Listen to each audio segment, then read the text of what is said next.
So welcome everyone. Welcome back. It feels like it's been forever since we did a online Leadership Academy. It hasn't been that long. It's only been since August, but that was like 3 months ago.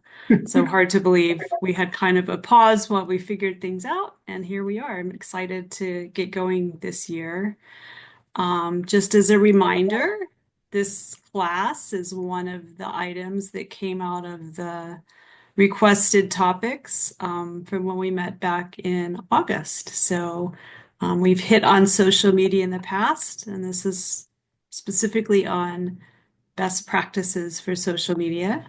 So we're going to be led by our fabulous pillar chair, Chris Carroll. I know that she has at least one of her committee members here, Terry. And I will turn it over to you, Chris. Awesome. Well, thank you so much. Happy to be here. I know I was just went over to the website to see when was the last class, and it was August. It does feel like a long time ago. So, but hey, we've been busy. We have been busy. So We have been busy. let me share my screen, and we are going to get into best practices for social best practices in social media. I guess I named it. So, um, we're going to be working on, let me move you all over here. Okay. So, hello, everybody. I think most of y'all know who I am. But we're going to be talking about member focused best practices in social media to help grow our individual club presence online. And so, we've talked many times about the techniques of social media, like the how-tos and things like that. So I'm kind of going into a little bit more in-depth usage of social media. So with that, the first thing you want to do is know your club goals. This is you have to recognize what you want or what the club goals are before you start creating anything and posting. So are you specifically looking for new members, or are you trying to build engagement and community support?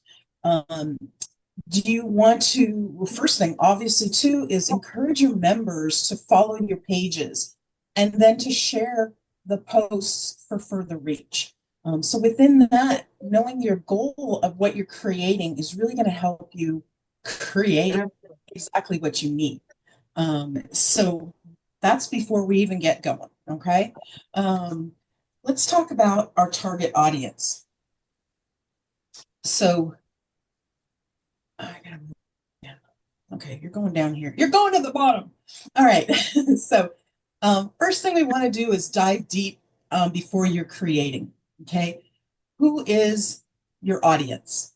Okay, so identify who you want to reach, whether it's a local community members, potential donors, specific groups, and you want to tailor your posts to what they care about.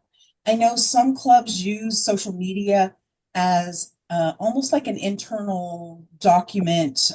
It's meeting day, this is what we're doing, this is where we're going, which is fine, but then you tend to have followers that are not necessarily engaged in your information. Um, if it was restructured in a way that you're speaking to other people and, hey, we're going to be having our meeting is this and this day, DM us for an invite or something like that, then you're tailoring it more to the public and not necessarily for internal documents. You want to speak to your audience needs and desires, not yours. Okay. So the social in social media is the conversations, the engagement, getting to know people, that come back and forth. And your target market, a lot of what we're going to talk about tonight has to do with finding that target market, and understanding who is following you, and who you want to attract to your um, We also want to be consistent with branding. Use the organization's logos, colors, and hashtags to keep a unified look across all posts. You can create your own hashtag. The one I have some created for our club that we use. But that consistency, again, we talked about this in our district meetings, that consistency helps create a recognizable online presence.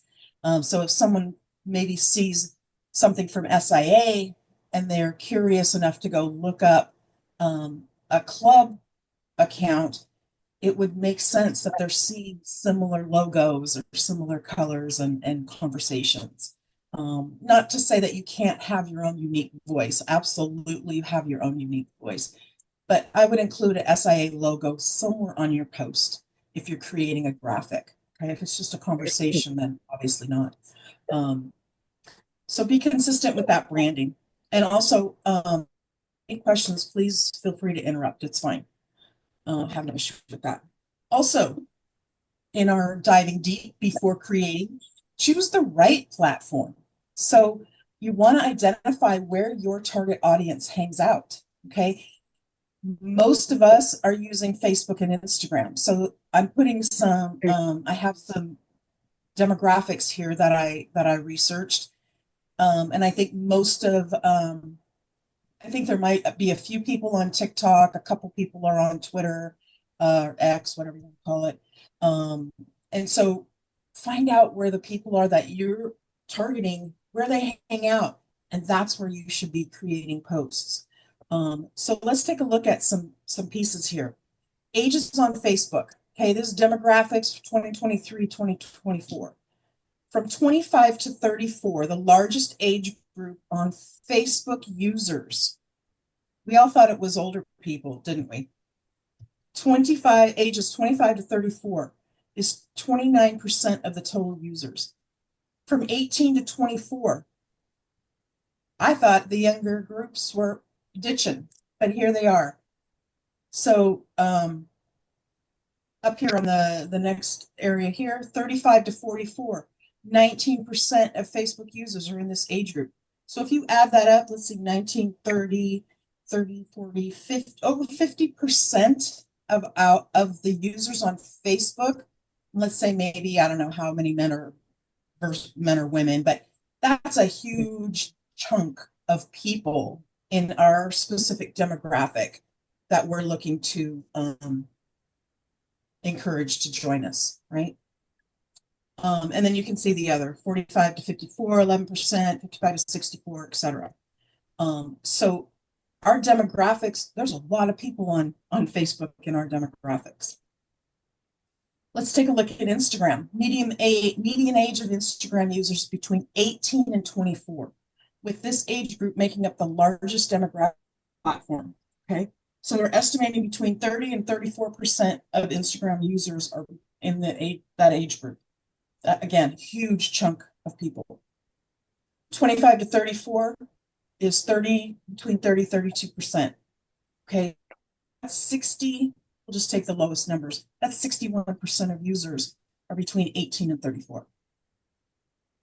That was actually, it wasn't surprising, but it's kind of surprising. It's a lot of people. Of course, we want to minus out some of the guys, but some of the guys may have wives for something too. So, we don't have a lot of men that necessarily follow us, but that doesn't mean that we have to completely ignore them too. Instagram has 2 billion monthly users worldwide. And I thought this was interesting, with India having the most audience, followed by the US and Brazil. So if you're on Facebook and Instagram, you're probably hitting the right platforms, right? Another thing that I think is interesting, and I think it's kind of like a something that we haven't really dove into much, is LinkedIn. I think LinkedIn is a really viable option for us to look at, because it's a platform specifically for business professionals, and might be worth checking out. That's just kind of my thought. It's definitely something I use it off and on personally. I don't use it as much as I should, but again, um, definitely something that we might want to look into. Hey, Chris. Yes, ma'am.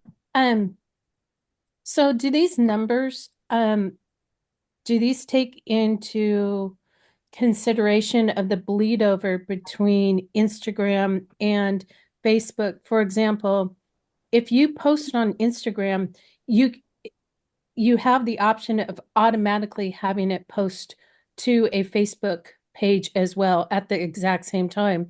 So Correct. is it double dipping on those numbers? I don't think so. I think they're looking at it. I think they're looking at of when people are logging in like on the same platform. You're not on both platforms at the same time. You have to log into one and the other. So I think they're looking at clean demographics here and not like you said, the multi-use of it. But to the extent that you have both accounts, you would count in each number. I would. There are Yeah. those that don't use one versus those that use the Yeah. other. So I would absolutely look at it as a standalone numbers. Yeah. And to your comment, Beth, yeah, absolutely. I think LinkedIn is a lot a very underutilized platform. And it's kind of funny, a couple years ago, I was I've always listed Super Optimist in my LinkedIn profile. And I was following SIA, and they had like 1,200 followers, but they never posted anything. Never. So one day I emailed Kamala. Is that her name? Is Kamali. that her name?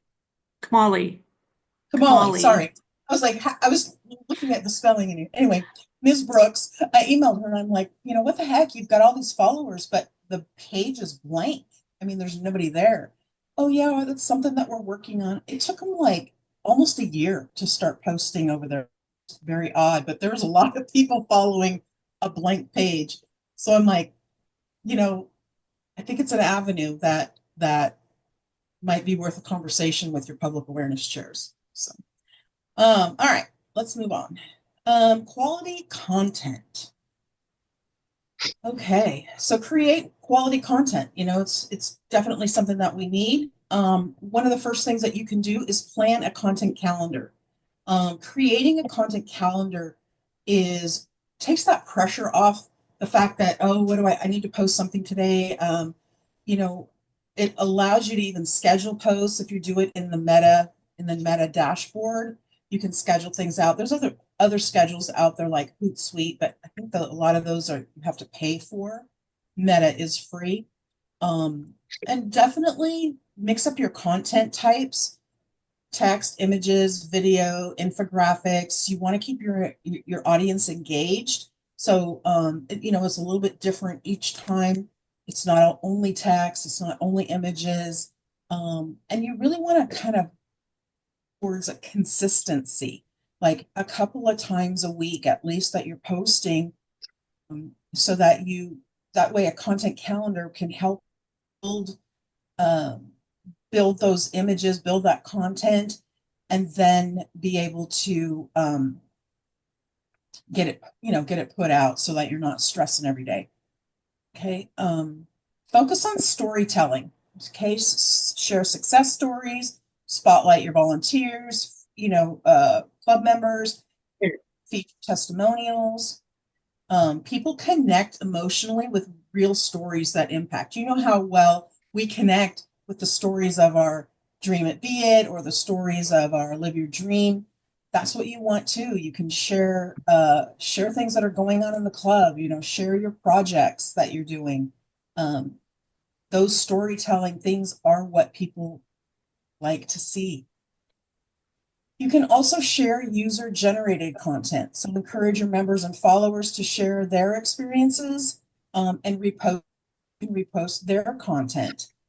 This builds that sense of community and shows the authentic support, because it's almost like a testimonial, right? You get a testimonial in your business, you're going to share that with other people. And so that is like somebody else saying how great you are, right? Right. So that user generated content is really awesome to use as well. We also want to use high quality visuals, good images and videos to increase engagement. They really help with that. Clear visual appealing content grabs the attention more effectively than just text only. Text only kind of gets lost in the feed. You don't necessarily see it unless you kind of put a colored background or something on it. And SIA generated images are becoming more and more. They're really stepping up in terms of sending out monthly some type of images that we can use. They're sending out the reports and things like that, infographics. And we also have SPR generated images that you can swipe at any time. Just hold your thumb on and it'll allow you to save that. And, they're just ready to go. Your public awareness chair can help you. Make sure your public awareness chair or someone who will be attending functions. Make sure that they take good images to share on your platforms. And posts should be shared soon after or even during the event to keep that momentum high at the events, or you want to create that FOMO, right? Fear of missing out. You don't want to, oh, I should have got my ticket, we want to create that excitement and that keep that momentum going. So gather your members, who can take pictures, who can do like little videos, that type of thing. Post at optimal times. Sharing content when your audience is most active, which can vary by platform. You can look that up in terms in your insights, which in Instagram, it's located on your page on the app, like right underneath where it says, your little intro, who you are, bio. It'll say view insights. You can also click on each post and there's you can view the insights per post as well. It tells you when your users are most active, when you have the most activity on your platform. Facebook Analytics, which is located on your professional dashboard of the business page for your club, also helps determine the best times that they also post. And if you're doing scheduled posts, it'll actually even say, most of your followers are online at this and this time, and so do you want to use that time to post your scheduled post? So you can use tools like that. Leveraging platform specific features. So each platform, especially Facebook and Instagram, they use stories, reels, and live video. They're highly engaging right now. People are really enjoying the little clips, the little movies. So stories and reels, easy to use, easy to create. Even from just images, you can create a reel or a story. And they're very effective for reaching more people. If it's something important coming up, you can even throw $10 behind it and boost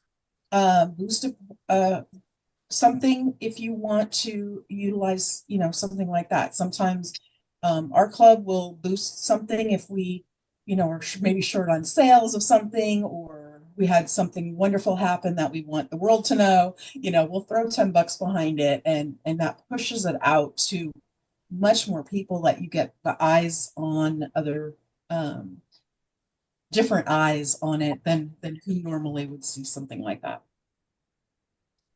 Other best practices. You like my yellow chair? I really want that chair. Engagement. So engage with your followers regularly. So you want to respond to comments, answer questions, thank your followers.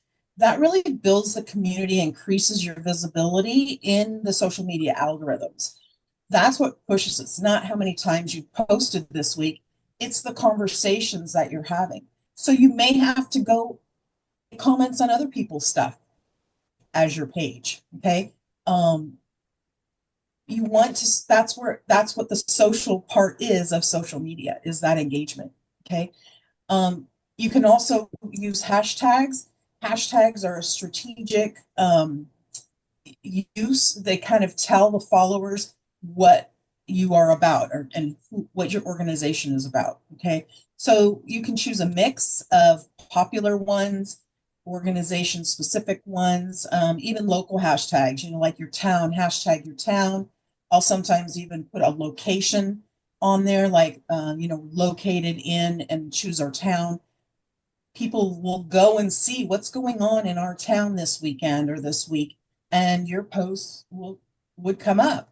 And so again, more eyes on your account. Okay. These hashtags increase the discoverability and help connect with people interested in similar topics.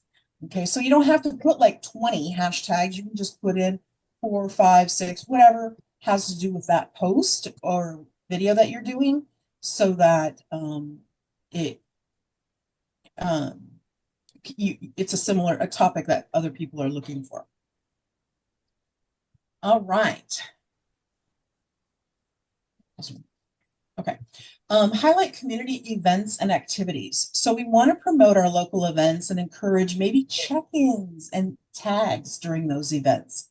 Um, so encouraging a check-in will actually show on that person's feed that they're checking into, say, a community center for whatever at the community center. That spreads awareness, and it shows that community involvement. So something easy to do, either a check-in or a tag. They can tag you, hey, I'm at so and so community center for the whatever event, and then you can highlight those as well. Really, really important piece is to check your analytics, to see how your posts are doing. What type of content is doing well? If it's images, then you know that you want to do a little bit more images. If it's video, maybe you figure out how to do a little bit more reels. Is it slide decks, which mean you have 3 or 4 posts that are teaching them different images in a grouping of a bunch. They all bring different types of views, different types of follow. But if you don't look at the analytics, how do you know what's working, right? So then you can adjust your strategy based on what resonates with your audience. So you got to look at it to know what does really good. Okay. Collaboration is huge right now. Local influencers or partners. I think we're the local influencers, honestly. But you could partner with local business, even other clubs to do joint events. We've done that in the past. We've had joint events with other clubs. We've included local businesses when you have sponsorships and you're doing your shout outs and things like that. Really, really helpful, because we learned this again at our district meetings, that you're now including them. You're going into their feeds as well. Again, expanding out that that market. It increases that reach, and then you can also make sure that you're tagging each other on the posts or videos that you're doing, so that it's going to both places. People are seeing that collaboration, and it really is helpful for both partners there. And you can even encourage cross-platform promotion. You can use your social media channels if you do newsletters, if you do emails out. Definitely on your websites, you can utilize your social media, and those like little plugins that you can do depending on the platform that you're on, your site is built on, that shows like the feeds of your social media. And you want to make it easy for people and members and followers to find and engage on different platforms with you. Okay. You don't just because somebody posts on Facebook doesn't mean that they're on all the other social media. Maybe they only use 1 or 2. So while we have the ability to post, like Emma was saying earlier, we have the ability to post on one and it pushes it to another platform. That isn't always the best practice to do, because it could be you want a different message. If you're targeting a 45 to 50-year-old on Facebook, but you're targeting a 25-year-old on Instagram, might not be the exact same message that you want across both platforms. So customizing it even just a little bit, maybe a change in the graphic, could make a big difference as you're developing your content. Be authentic and transparent. Authentic content builds that trust and credibility. Be honest about challenges, celebrating your achievements. Let the audience see the genuine side of the organization. That's what brings people to us. They say, you guys are always having so much fun. We do have fun with our stuff. That's why we do it, right? So show that, let people see that. And also educate about the mission. Share relevant tips, resources, industry insights that benefit your audience's interest. Again, you're looking for that trust and authority, and sharing the results of fundraising, sharing our impact in the community. You don't know what someone is looking for to fulfill their life. Some people have a passion for working with women. But you wouldn't know that unless you're sharing, this is what we do. This is all we do. We work with women and girls. And when they find they know, they're like, I've been looking for an organization just like this. But sometimes, like we talked about, we don't want to be the best kept secret. And that's on us to educate and to share information. In summary, your goal for your club's social media should be to provide a solid foundation for your members, helping them to effectively grow club social media presence, and by extension, the organization's impact. We can do this through sharing and understanding the best practices of social media with a focus on your club overall target goals. So remembering, who am I speaking to? Who do I want to reach when I'm creating the content for that social media that's going out to our channels? Okay. So any questions? This is me, by the way, SP Public Awareness. That's for Optimist.net. If you have any questions.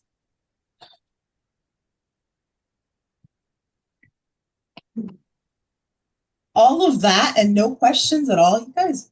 I have a question. Okay. Always have a question. So, Chris, at the beginning, you were talking about, different purposes, right? So one might be membership recruitment related, one might be promoting an event, one might be just, telling a story about a Live Your Dream winner, or et cetera. What's in your experience kind of the best way to manage, different avenues, right? So you have like this membership thread that do you follow? I haven't really said a question yet. I But if understand you're what you're saying. trying to do multiple things through a single platform, what's the best way to kind of make the distinction in how you're tailoring that post, so it doesn't just look like a complete hodgepodge of things?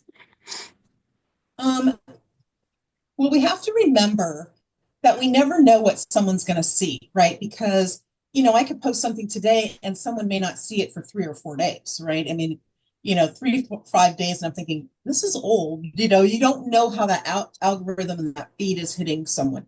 So I think that as each post kind of almost stands alone. Sometimes I see things go through the feed that is like the end of the event, and then a couple hours later, here comes something that's from the beginning of the event. Like I said, we don't know how that feed is going to impact us because we're not in control of that. So I think if you assume that each post, story, reel, or whatever stands on its own, then you can talk about a multitude of things. This is what we do, this is who we are. Basically, everything that we do is mission based. If we keep that in the forefront, that I'm speaking to Maria right now, because I see her on my screen. I'm speaking to Maria. Um, I want to um, I want to tell her who we are and what we do, maybe invite her to something, maybe show her what we've been doing, maybe, all of these little bits and pieces that are floating across are making an impact in the back of our head, right? And it's like the more often you post, it's eventually going to be out in their feeds more often, as especially if you're encouraging some sort of interaction with them, asking like a little poll on Facebook, on Instagram or something like that. Once you start that interaction, then they're in your feed more and more and more. And now we can start that engagement building. It's like we're talking about all these different things, and I throw something out there about membership or coming to a meeting, a project that we've been working on. Does that kind of answer your question? Mhm.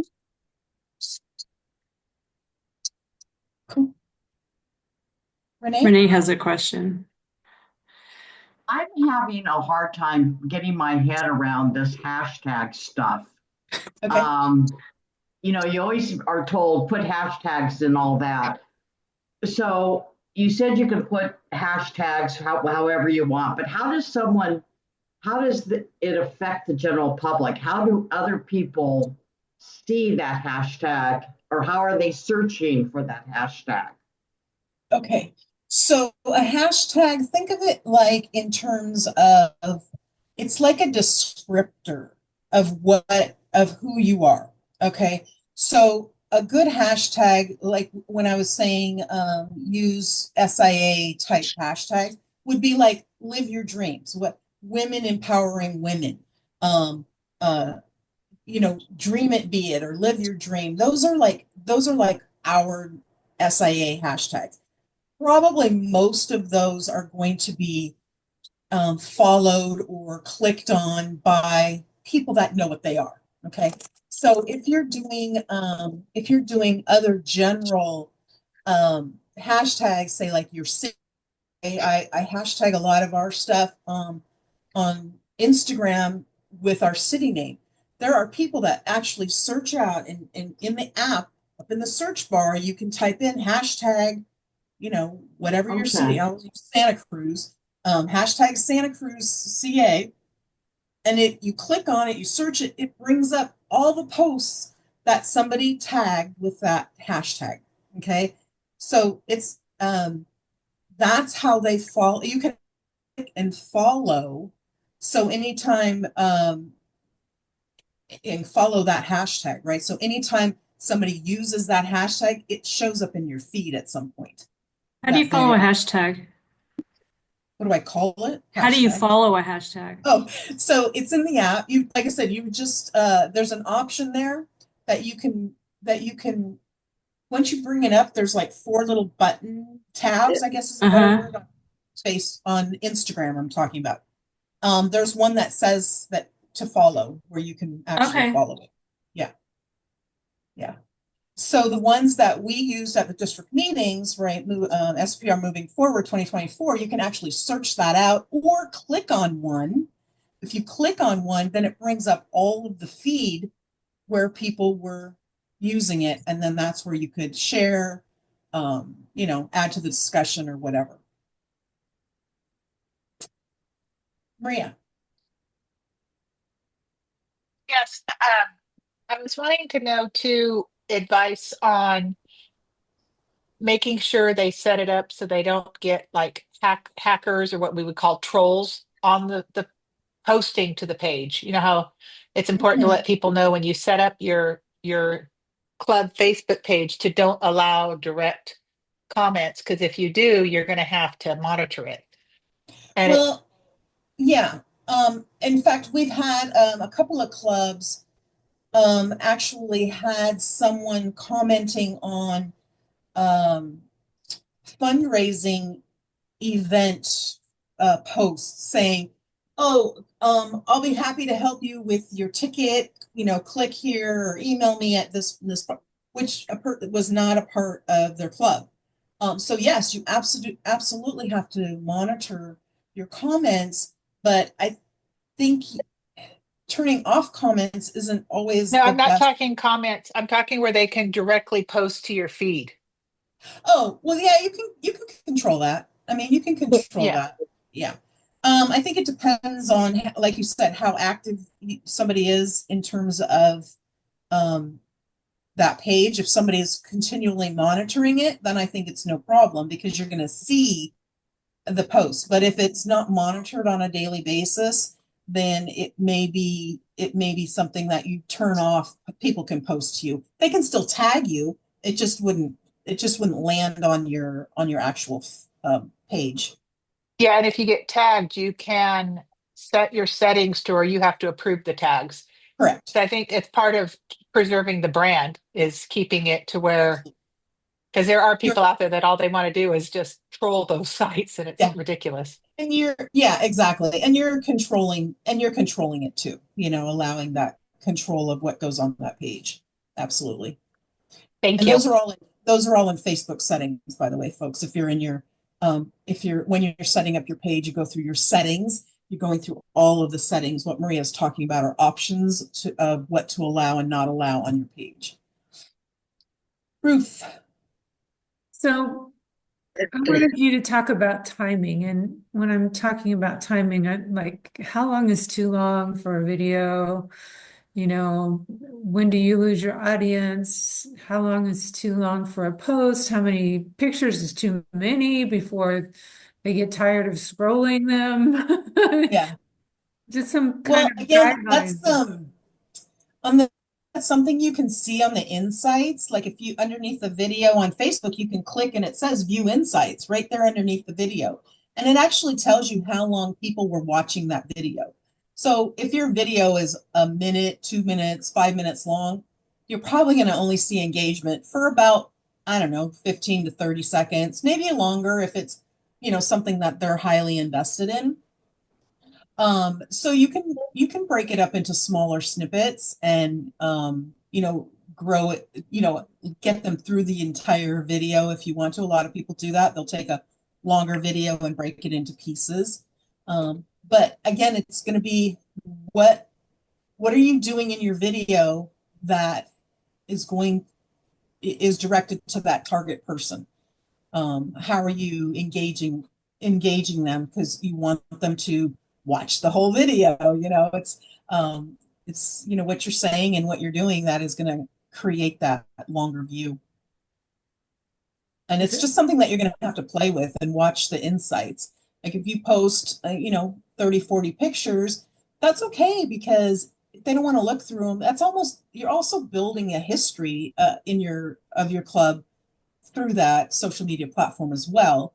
Um, and may not really expect someone to look through 30 or 40 pictures. You know what I mean? But it's also for those that are invested in that, are going to look through it. But you can check all of that out through the insights underneath each post or in the professional dashboard of your Facebook page. And on the Instagram page, just click on insights. So there's no real guidelines that you should keep your videos, and it just depends on what your audience is willing to watch, huh? Exactly. Mm. I think attention spans are going down in terms of watching longer videos unless it's educating them on something that they really want to learn. Um, I just I know know, I yeah, just know that with, we did a lot of videos for Designer Bag Bingo, and it was hard to get them in, just saying the date, the time, the location. yeah, And, by the time you got all that in, it was you were already at a minute, and yeah, yeah, it was very hard to get it under a minute. yeah. And I mean, you also have to remember you're building the anticipation too. It's not necessarily, each video shouldn't be a sales pitch. Each video should be building that anticipation. And then, you could put the time, date, date of the event in the actual body of the caption area.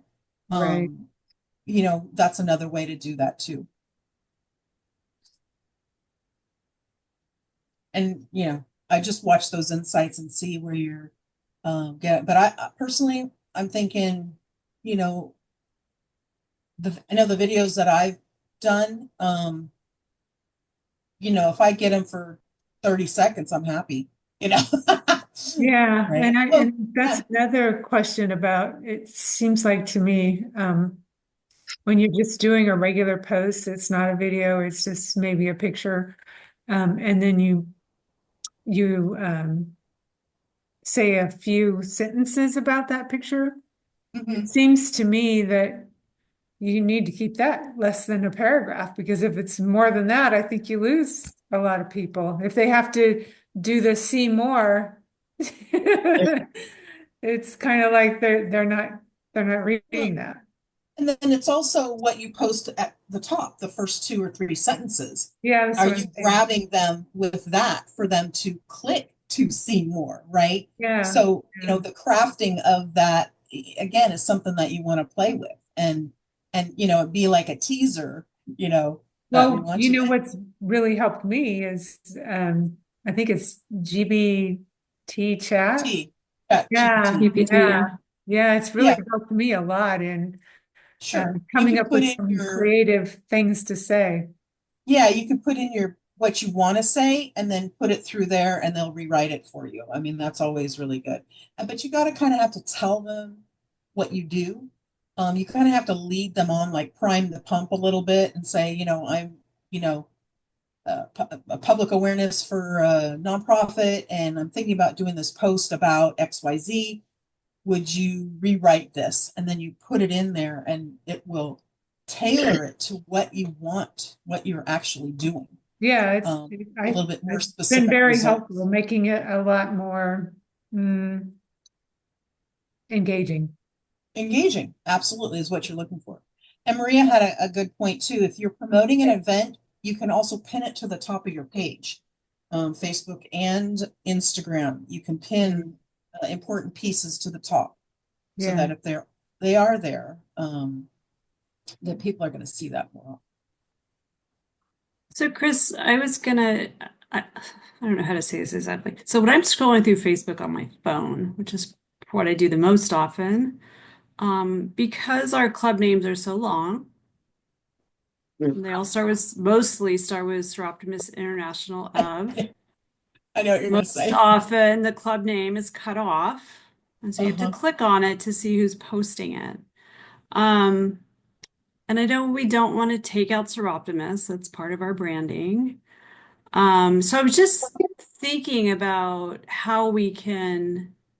what tricks there might be to make it more clear what club it is. And I'm just thinking of things that I look for. So I think Calaveras County Terry is very good. I think about putting I have to look at where it She's is. blending the It's either logo. hashtags Calaveras or something so that it's still visible even though it's not in the Right. the In friend. the actual name. Others, I can tell by the profile picture who it is, Yes. but a lot of times those are very similar. And so I'm Yes. wondering if there are other kind of tips or suggestions for how we can make it stand out who we are better when a majority of the name of the club is getting hidden. Yeah.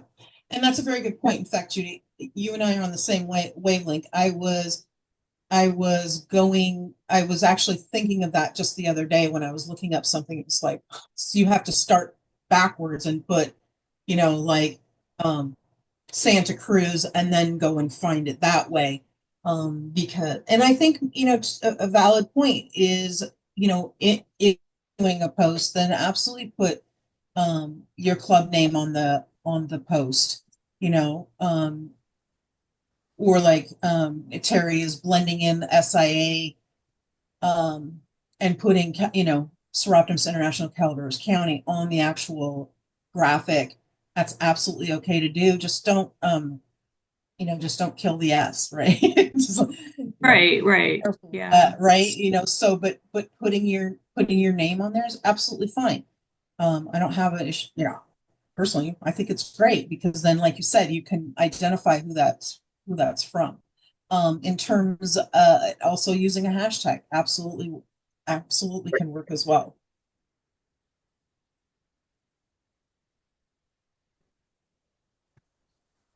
The only other question for anybody here is just if anyone has suggestions for kind of beating the algorithm. I feel like every day's different, and Yeah, I miss the old days where you could say, just show me the most recent stuff. But I know, right? I know. now like one day I'll feel like it's current, and then I can go in 2 hours later and I'm only seeing stuff from 5 days ago, and I know. it's I know. inconsistent. I'm sure there are tricks, but I don't really know what they are. Location tagging is what helps that, Yeah, a because when you're location. at the location and you tag it, then those tend to show up in real time. Okay. That helps. And pinning it, when you pin something, that will kind of give it importance too. The only other thing that I've heard, but I don't know if it's true or not, it's speculation, is if the more people that go to your site, like if we can get people in our club to purposely look for our site a couple times a day or daily, then the algorithm will know that's something you're interested in and include it in your site, in your search. And you also need to go in to the actual, when you friend request it, you can go to notifications and you can set to all instead of just current. That And might help too. make sure not just a like, but a follow, right? If Yeah. you're following, then you're going to see the posts. A like, you may not see it. Yeah. Yeah. I just want to get rid of all the ads. I know that's Oh my gosh, I know. out of our control, but Well, if you go through and hide them, I do it about about once I a month. I'll do. go through and like hide and put as Yeah. irrelevant or Yeah. offensive. I find that it lessens them, and then about a month later, I'll have to go through and spend There's a a few whole new minutes just going set. through and doing it again. I swear, the other day, think I said this on Saturday. I just thought of something and then it showed up as an ad. I can understand if I'm searching for it. I don't like that either. But when I was literally just thinking about something and then I had an ad and it was very random, Yeah. And you're thinking, where did that even it's come from? scary. Yeah. Well, Charlotte had a comment here. It says, collecting emails. Should we be trying to do this more in our posting in order to market to potential sponsors, potential members? And if so, how do we do that effectively? A question, part A, absolutely. I think we're really missing, a key piece in there in terms of collecting emails and utilizing them in our clubs. The problem with that is who's going to manage it, right? So collecting emails at an event is pretty easy. Put up like sign up sheets, or you have to, once you collect the email, they have to be able to be put into a professional email program like MailChimp or something like that, so that they can unsubscribe whenever they want to. Okay. I think that using email it can be very critical to the success of some of our events. Now we're talking about the irregularity and the randomness of the algorithm. So if we want to trust Facebook to market our designer bag bingo, what kind of a response would we get if we were able to email all of our past participants of our events? Okay. They may have been on vacation for the last month. Maybe they were on a cruise. They didn't know anything about it, but here comes an email that says, hey, you've attended other things, or you've sponsored us and other things, would you be interested? So I think it's I think it's a really good avenue, a really good vehicle to use, especially in business. I know in business, like the views of an email is way higher than the views on a post, okay? Because they subscribed to you for a reason, right? They want to follow you. That's why they gave you your email, okay? So like I said, with that comes you have to put it into um, some type of it's going to end up being paid at some point. Sometimes you can get it for free up to like 500 sends, basically not 500 people, but 500 emails that have gone out. And then then you'll end up paying. But it allows them to protects you against FTC rulings, FTC, spam. There's laws against it, right? And it allows them to unsubscribe at any time. That is a critical piece in there. But you can have like multiple lists. You can have like people that attended events. You can have sponsor lists. You can have interested member lists, that type of thing. Which again, something to decide with your club. Where is that being managed and who's going to be managing it?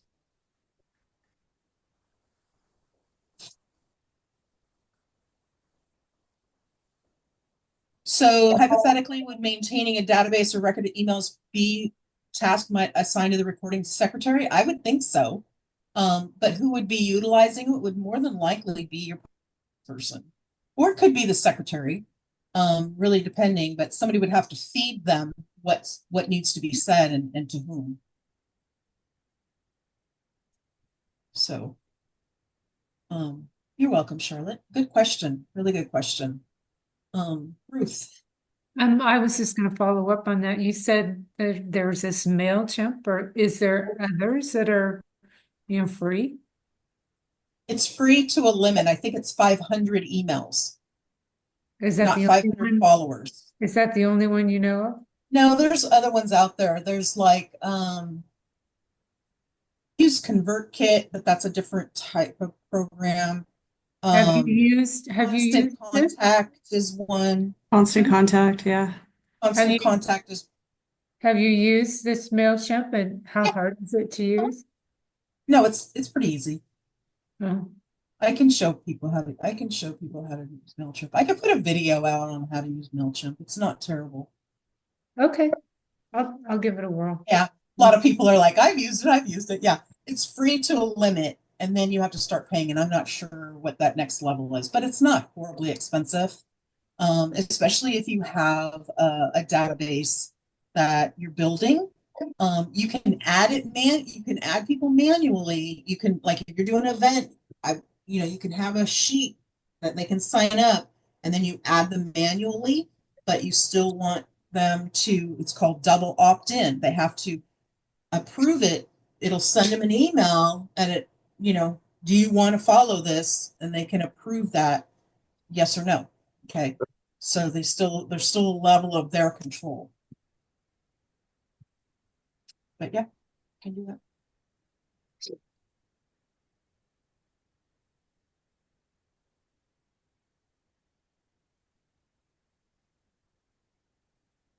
Anybody else? I just wanted to comment about how to, like, the importance of the hashtags. Mhm. Because if you're doing a search for something in an area or something that they might not know the entire name of your event. For example, like the Classy Bag Affair here in Santa Clara. So when we put out hashtag Santa Clara, hashtag Silicon Valley, hashtag the Classy Bag Affair, or some people might know us by our acronym of our club, which is SISCSV, which is one that we go by. So we just put in these hashtags because then when you do a search in Google or something like that, they might remember, oh, it's classy bag. And so then it'll pull up anything that shows with classy bag. If you then tag it with a location in Santa Clara, like they might remember it's at the Marriott. So always make sure that if you have an event and you have an event venue already chosen, then make sure that you're tagging that location and that you're posting it as a posted pinned location, because people might remember it as such, and they'll remember, okay, it's in Santa Clara, it's about bags, it's about something about classy, and then that's how they might find your event, and they Google it, and it's like, oh, there's, Seroptimus, and because people don't remember how to spell our name, Seroptimus, anyways. Right, right. But make it easy for them. Make it easy for them to find you with knowing your location, knowing some easy things about your events or about what you're even trying to communicate. And so that's what we do, either with the website, with Facebook, or even with other stuff that I do. Not with Seroptimus, but with other things in marketing, and we get a great response by that. But always, and then pin. Julie's really good at this. She tags people in all of her pictures. So if you're in her pictures, then you get tagged in that. So tag the people that are in your pictures, because then their friends see what's going on. And then we as Seroptimus get that much more notoriety. For example, there's been photos Julie tagged me in, and someone's like, oh my gosh, I was just there. When were you there? Like, then they'll start messaging me, and then I'm able to tell them something about the Seroptimus thing that just went on. So just an idea. Yeah, no, excellent, excellent points. Absolutely.